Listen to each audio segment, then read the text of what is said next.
When it comes to taking that next step in your career, there is a lot of risk at play, but I've started to come across a lot of candidates almost overthinking it a little bit. Now, this is a very delicate balance, and I, for one, accept enormous kind of weighting and responsibility about the impacts that someone takes at a personal level, never mind professional, but actually at a personal level when they change job. It could be moving city, it could be giving them an opportunity to buy the home or car they wanted, or get their family started, or provide, or whatever the case might be. Everyone has a massive personal impact on the choices that they make in their career. So it's not a light decision. And one way you can mitigate certain risk when it comes to career changes is doing extensive homework. Do not underestimate your ability as a job seeker or a candidate in the amount of homework you can do about a potential employer if you are currently in an interview process. So an interviewer or an employer, they might put you through the ringer. They're going to put you through 5 interviews, 4 or 5 interviews. They're going to ask you to do psychometrics. They might ask you to do a case study. Then they're going to come back and present. You're going to meet the CEO, and there's going to be a rubber stamping interview, whatever that is.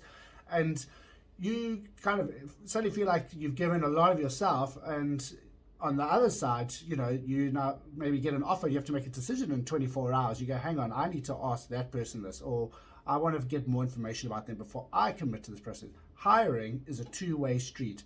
So here's some ideas. One is that you can actually do things like call former employees. It's very easy to find them on LinkedIn. Just contact them and say, oh, hi, I see you used to work there. I'm interviewing there. I'd love a confidential chat with you. What was it like? What was it work for that manager?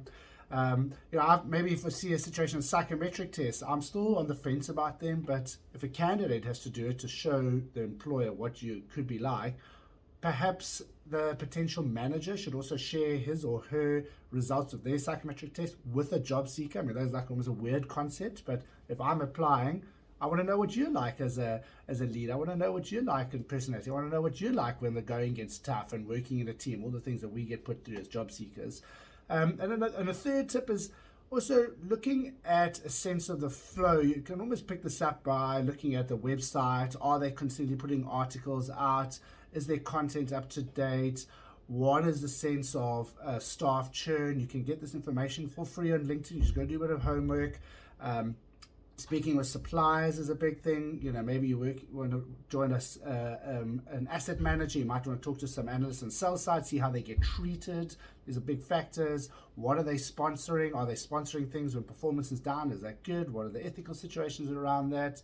What does their diversity look like? So a lot of other factors that you can pull into your screening and research process as you go through an interview with a potential employer. And finally, I would also add that don't be under pressure to make quick decisions on an offer. Even from a recruitment side, we tend to put pressure on a candidate. We get the offer and we say, oh, my light gone off. We say to the candidate, you've got to make a decision. They want to know. You get it on Friday, we need a decision by Monday. No, you can actually, well within your rights, go, I need a week to decide. Doesn't mean you're not interested. It might mean you just don't have all the answers. And you need to come back with some kind of concrete ideas. At the same time, don't overthink things. Don't expect some kind of zero risk environment. If COVID has taught us anything, is that there's no such thing as a risk-free job anymore. We're seeing banks just cut teams randomly on a Monday morning.